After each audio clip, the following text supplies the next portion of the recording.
आज आम नवम क्लास पंचम अनुच्छेद विषयटी पढ़ा। सर्वप्रथम समस्त मोर नमस्कार।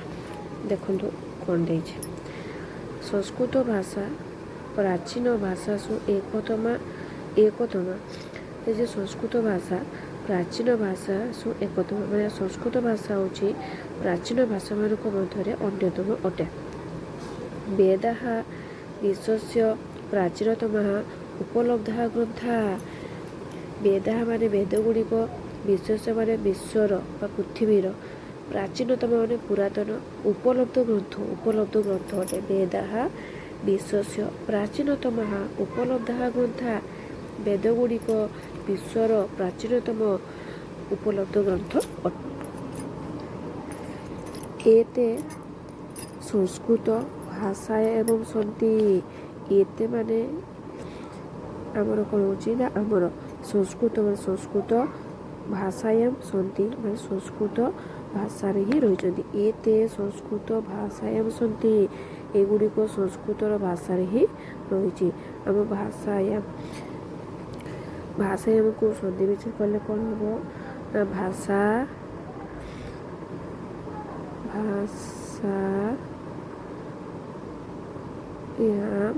युक्त एवं देले कौन हम भाषायां सन्ति।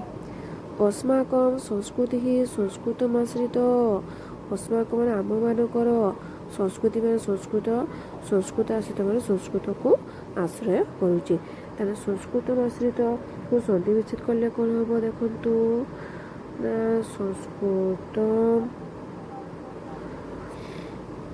संस्कृतम युक्त आश्रिता देले कौन हम संस्कृतम आश्रिता। अस्माकं संस्कृति ही संस्कृतम आश्रिता। आम मानकर संस्कृति को संस्कृत ही आश्रय करुचे। कथितमस्ति संस्कृत बिना संस्कृति पंगु। कथितमस्ति माने कथारे अछि। संस्कृत बिना संस्कृति पंगु अटे। जो कथारे रही संस्कृत यदि नाही सेठी संस्कृति मध्य पंगु अटे। कथितमस्ति को सन्धि विच्छेद करले कौन हम ना कथितम युक्त अस्ति देले हम कथितम अस्ति। संस्कृति बिना ज्ञानी जन अंध। संस्कृति बिना ज्ञानी जन अंध। जोटी संस्कृति नहीं ज्ञानी लोक मध्य अंध अटंते। संस्कृत भाषा अनेकांशा भाषाणाम जननी। संस्कृत भाषा अनेक भाषा मानक जननी अटे। जननी माने माँ। संस्कृत भाषा हूँ अनेक भाषा मानकर माँ अटे। पाली प्राकृत अपभ्रंश प्रभृत भाषा संस्कृत भाषा एवं विकसित। पाली प्राकृतिक अपभ्रंश प्रभृति भाषा संस्कृत भाषा एवं विकसित। यही भाषा को संस्कृत ही विकसित करुचे। आधुनिक भारतीय भाषाणां विकास संस्कृत भाषा एवं भवति। आधुनिक माने आधुनिकर भारतीय भाषा भारतीय भाषा मानकर विकास करने उन्नत करने संस्कृत भाषा एवं भवति। संस्कृत भाषा ही रही। वर्तमान जुग में भारतीय भाषा मान को विकास करने संस्कृत भाषा ही रही। संस्कृते नूतन शब्दाना निर्माण अनुपम क्षमता विद्यते। संस्कृत मान संस्कृतर नूतन शब्दाना नूतन शब्द गुड़ी को निर्माण माने तैयारी करने अनुपम माने दक्षता क्षमता विद्युत माने क्षमता पाखे रही। संस्कृतर नुआ शब्द गठन करने से पाखे कौन रोचे ना दक्षता रोचे। आधुनिक भाषाणां शब्दकोशेष संवर्धन संस्कृत से ज्ञानम अनिवार्य। आधुनिक भाषा माने आधुनिक भाषा मानकर है शब्दकोश माने आम वार्डबुक शब्दकोश संवर्धन करने कौन रोचे ना संस्कृतर ज्ञानम अनिवार्य माने ज्ञान अत्यंत आवश्यक अटे। ये ज्ञानम अनिवार्य को सन्धि विच्छेद करले कौन हम ना ज्ञानम कौन ना ज्ञानम युक्त अनिवार्य है अनिवार्य है ज्ञान अनिवार्य ज्ञान अत्यंत आवश्यक अटे। तापर आम कौन देशे भावात्मक ऐक्य संस्कृत परम आवश्यक। देश भावात्मक भावात्मक ऐक्यता संस्कृत संस्कृतर आवश्यक परम प्राचीन भाषा एकतमा ଦେଶରେ ଭାବାତ୍ମକ ଯେ ସଂସ୍କୃତ ଭାଷା ପ୍ରାଚୀନ ଭାଷା ଦେଶରେ ସଂସ୍କୃତ ଭାଷା ହେଉଛି ପ୍ରାଚୀନ ଭାଷାମାନଙ୍କ ମଧ୍ୟରେ ଅନ୍ୟତମ ଏକତା ରହିବା ଦରକାର। ବେଦାଃ ବିଶ୍ୱସ୍ୟ ପ୍ରାଚୀନତମ ଉପଲବ୍ଧ କଥା। ବେଦାଃ ମାନେ ବେଦ ଗୁଡ଼ିକ, ବିଶ୍ୱସ୍ୟ ମାନେ ବିଶ୍ୱର ବା ପୃଥିବୀର, ପ୍ରାଚୀନତମ ମାନେ ପୁରାତନ, ଉପଲବ୍ଧ ଗ୍ରନ୍ଥ ଅଟେ। ବେଦାଃ ବିଶ୍ୱସ୍ୟ ପ୍ରାଚୀନତମ ସଂସ୍କୃତ ଶିକ୍ଷା ବିଷୟ ବେଦ ଗୁଡ଼ିକ ବିଶ୍ୱର ପ୍ରାଚୀନତମ ସଂସ୍କୃତ ଉପଲବ୍ଧ ଗ୍ରନ୍ଥ। ଶ୍ରୀମାତା କଥୟତି ଶ୍ରୀମାତା କହିଛନ୍ତି ବା ଶ୍ରୀମାନ୍ ଶିକ୍ଷାୟା ମାଧ୍ୟମ ସ୍ୟାତ୍ ମାତୃଭାଷା ରାଷ୍ଟ୍ରଭାଷା ଭବେତ୍ ସରଳସଂସ୍କୃତ। କହୁଛନ୍ତି ଶିକ୍ଷା ମାନେ ଶିକ୍ଷାର ମାଧ୍ୟମ ମାନେ ମାଧ୍ୟମ ସ୍ୟାତ୍ ମାନେ ଅଟେ ମାତୃଭାଷା ମାନେ ମାତୃଭାଷା ହେଲା ରାଷ୍ଟ୍ରଭାଷା ଭବେତ୍ ମାନେ ରାଷ୍ଟ୍ରଭାଷା ହବ ସରଳ ସଂସ୍କୃତ ଭବତି ମାନେ ସରଳ ସଂସ୍କୃତ ହବ। ତାପରେ ରହିଲା କ'ଣ ନା ଶ୍ରୀମା କହିଛନ୍ତି ଶିକ୍ଷାର ମାଧ୍ୟମ ମାତୃଭାଷା ଉଚିତ ଆଉ ସରଳ ସଂସ୍କୃତ ରାଷ୍ଟ୍ରଭାଷା ହେବା ଉଚିତ। ତାହେଲେ ଶ୍ରୀମା ଆମର କହୁଛନ୍ତି କ'ଣ ଶିକ୍ଷା ମାଧ୍ୟମ ସ୍ୟାତ୍ ମାତୃଭାଷା ରାଷ୍ଟ୍ରଭାଷା ଭବେ ସରଳ ସଂସ୍କୃତ। ଶିକ୍ଷାର ମାଧ୍ୟମ ମାତୃଭାଷା ହେବା ଉଚିତ ସରଳ ସଂସ୍କୃତ ରାଷ୍ଟ୍ରଭାଷା ହେବା ଉଚିତ।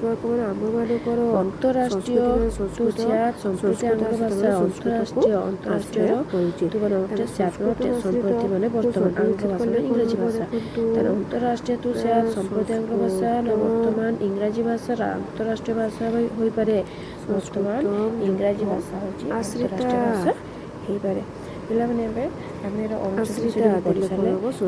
କ'ଣ କରିବା ପ୍ରଶ୍ନ ଉତ୍ତର ଆଲୋଚନା। ସଂସ୍କୃତି ହିଁ ସଂସ୍କୃତମ୍ ଆଶ୍ରିତା। ଆମମାନଙ୍କର ସଂସ୍କୃତିକୁ ସଂସ୍କୃତ ହିଁ ଆଶ୍ରୟ କରୁଛି। କଥିତମସ୍ତି ସଂସ୍କୃତ ବିନା ସଂସ୍କୃତି ପଙ୍ଗୁ। କଥିତମସ୍ତି ମାନେ କଥାରେ ଅଛି ସଂସ୍କୃତ ବିନା ସଂସ୍କୃତି ପଙ୍ଗୁ ଅଟେ। ଯେ କଥାରେ ରହିଛି ସଂସ୍କୃତ ଯଦି ନାହିଁ ସେଠି ସଂସ୍କୃତି ମଧ୍ୟ ପଙ୍ଗୁ ଅଟେ। କଥିତ ଅସ୍ତିକୁ ସନ୍ଧି ବିଚ୍ଛେଦ କଲେ କ'ଣ ହେବ ନା କଥିତ ଯୁକ୍ତ ଅସ୍ତି ଦେଲେ ହେବ କଥିତ ଅସ୍ତି। ସଂସ୍କୃତି ବିନା ଜ୍ଞାନୀଜନ ଅନ୍ଧ। ସଂସ୍କୃତି ବିନା ଜ୍ଞାନୀଜନ ଅନ୍ଧ। ଯେଉଁଠି ସଂସ୍କୃତି ନାହିଁ ଜ୍ଞାନୀ ଲୋକ ମଧ୍ୟ ଅନ୍ଧ ଅଟନ୍ତି। ସଂସ୍କୃତ ଭାଷା ଅନେକାଂଶା ଭାଷାଣାಂ ଜନନୀ। ସଂସ୍କୃତ ଭାଷା ଅନେକ ଭାଷାମାନଙ୍କ ଜନନୀ ଅଟେ। ଜନନୀ ମାନେ ମା। ସଂସ୍କୃତ ଭାଷା ହେଉଛି ଅନେକ ଭାଷାମାନଙ୍କର ମା ଅଟେ। ପାଲି ପ୍ରାକୃତ ଅପଭ୍ରଂଶ ପ୍ରଭୃତୟ ଭାଷା ସଂସ୍କୃତ ଭାଷା ଏବଂ ବିକଶିତ। ପାଲି ପ୍ରାକୃତିକ ଅପଭ୍ରଂଶ ପ୍ରଭୃତି ଭାଷା ସଂସ୍କୃତ ଭାଷା ଏବଂ ବିକଶିତ। ଏହିମାନଙ୍କର ସବୁ ଭାଷାକୁ ସଂସ୍କୃତ ହିଁ ବିକଶିତ କରୁଛି। ଆଧୁନିକ ଭାରତୀୟ ଭାଷାଣାଂ ବିକାଶ ସଂସ୍କୃତ ଭାଷା ଏବଂ ଭବତି।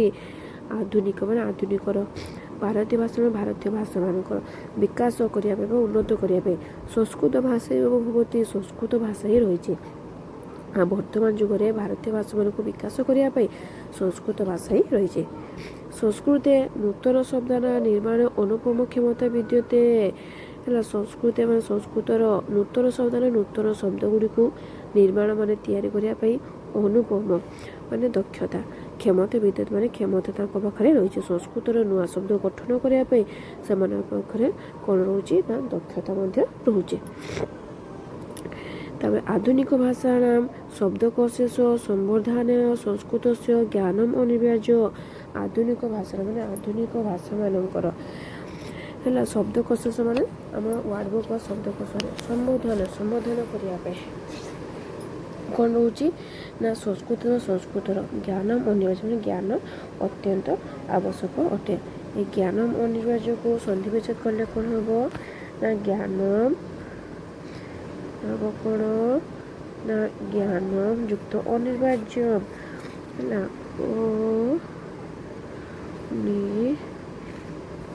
ଅନିବାର୍ଯ୍ୟ ହେଲା ଜ୍ଞାନ ଅନିବାର୍ଯ୍ୟ ଜ୍ଞାନ ଅତ୍ୟନ୍ତ ଆବଶ୍ୟକ ଅଟେ।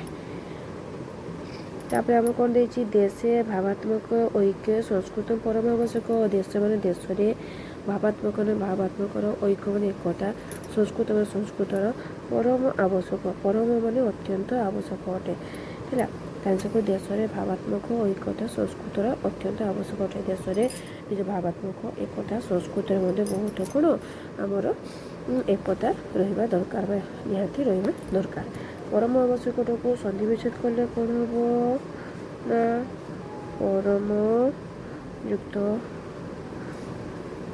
ଆବଶ୍ୟକ ପରମ ଆବଶ୍ୟକ।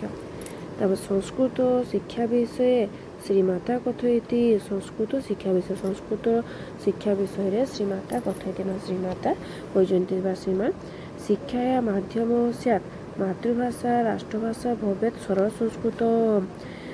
କହୁଛନ୍ତି ନା ଶିକ୍ଷା ମାନେ ଶିକ୍ଷାର ମାଧ୍ୟମ ସ୍ୟାତ୍ ମାନେ ଅଟେ ମାତୃଭାଷା ମାନେ ମାତୃଭାଷା ହେଲା ରାଷ୍ଟ୍ରଭାଷା ଭବେତ୍ ମାନେ ରାଷ୍ଟ୍ରଭାଷା ହେବ ସରଳ ସଂସ୍କୃତ ଭବତି ମାନେ ସରଳ ସଂସ୍କୃତ ହେବ। ତାମାନେ ହେଉଛି କ'ଣ ନା ଶ୍ରୀମା କହିଛନ୍ତି ଶିକ୍ଷାର ମାଧ୍ୟମ ମାତୃଭାଷା ହେବା ଉଚିତ ଆଉ ସରଳ ସଂସ୍କୃତ ରାଷ୍ଟ୍ରଭାଷା ହେବା ଉଚିତ। ତାହେଲେ ଶ୍ରୀମା ଆମର କହୁଛନ୍ତି କ'ଣ ଶିକ୍ଷା ମାଧ୍ୟମ ସ୍ୟାତ୍ ମାତୃଭାଷା ରାଷ୍ଟ୍ରଭାଷା ଭବେ ସରଳ ସଂସ୍କୃତ। ଶିକ୍ଷାର ମାଧ୍ୟମ ମାତୃଭାଷା ହେବା ଉଚିତ ସରଳ ସଂସ୍କୃତ ରାଷ୍ଟ୍ରଭାଷା ହେବା ଉଚିତ। ଅନ୍ତରାଷ୍ଟ୍ରୀୟ ତୁ ସ୍ୟାତ୍ ସମ୍ପ୍ରତି ଆଙ୍ଗ୍ଳ ଭାଷା। ଅନ୍ତରାଷ୍ଟ୍ରୀୟର ତୁ ମାନେ ଅଟେ ସ୍ୟାତ୍ ମାନେ ଅଟେ ସମ୍ପ୍ରତି ମାନେ ବର୍ତ୍ତମାନ ଆଙ୍ଗ୍ଳ ଭାଷା ମାନେ ଇଂରାଜୀ ଭାଷା। ତାହେଲେ ଅନ୍ତରାଷ୍ଟ୍ରୀୟ ତୁ ସ୍ୟାତ୍ ସମ୍ପ୍ରତି ଆଙ୍ଗ୍ଳ ଭାଷା ନା ବର୍ତ୍ତମାନ ଇଂରାଜୀ ଭାଷା ଆନ୍ତରାଷ୍ଟ୍ରୀୟ ଭାଷା ହୋଇପାରେ। ବର୍ତ୍ତମାନ ଇଂରାଜୀ ଭାଷା ହେଉଛି ଆନ୍ତରାଷ୍ଟ୍ରୀୟ ଭାଷା ହେଇପାରେ।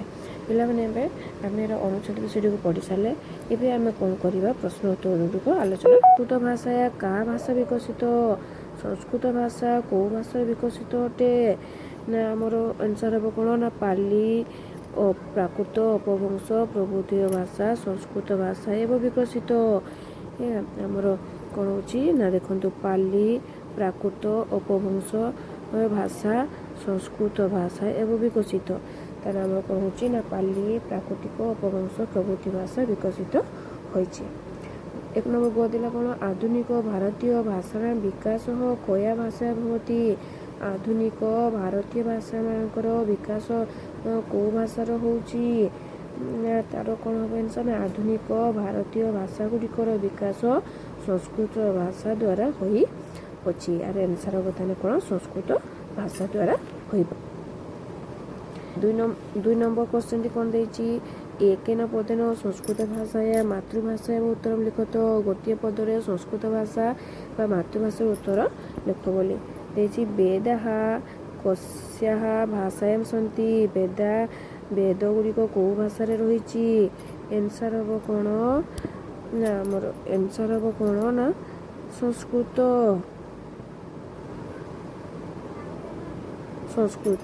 ଭାଷା। ତାହେଲେ ବେଦାଃ କସ୍ୟାଃ ଭାଷାୟାଂ ସନ୍ତି ନା ବେଦ ସଂସ୍କୃତ ଭାଷାରେ ହିଁ ରହିଛି। ତାପରେ ଦେଇଲା କ'ଣ ସଂସ୍କୃତ ବିନା କା ପଙ୍ଗୁ। ସଂସ୍କୃତ ବିନା ସଂସ୍କୃତି ପଙ୍ଗୁ ହେଲା ସଂସ୍କୃତ ବିନା ସଂସ୍କୃତି ପଙ୍ଗୁ ହେଲା। ତାପରେ ଦେଇଛି ଅନେକାଂଶା ଭାଷାଣାଂ ଜନନୀକା। ଅନେକାଂଶା ଭାଷାଣାଂ ଜନନୀକା ନା ସଂସ୍କୃତ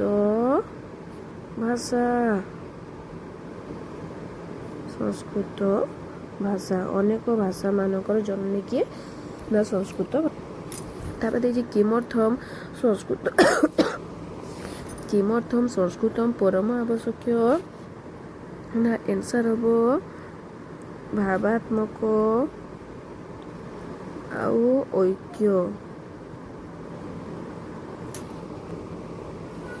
କିମର୍ଥମ୍ ସଂସ୍କୃତମ୍ ପରମ ଆବଶ୍ୟକ ନା ଭାବାତ୍ମକ ଐକ୍ୟ ଆବଶ୍ୟକତା ଅଟେ ମାନେ ଏ ଭାଗବତର ଐକ୍ୟ ପାଇଁ ଦରକାର। ପିଲାମାନେ ତାହେଲେ ଆଜି ଆମେ ପଞ୍ଚମ ଅନୁଚ୍ଛେଦ ବିଷୟଟିର ପ୍ରଶ୍ନ ଉତ୍ତର ସହିତ ଆଲୋଚନା କଲେ। ଆଉ କେଉଁଠି ଯଦି ଅସୁବିଧା ହୁଏ ବା କେଉଁମାନେ ବୁଝିପାରୁନାହାନ୍ତି ତାକୁ ଆମେ କମେଣ୍ଟ ମାଧ୍ୟମରେ ଜଣାଇବେ।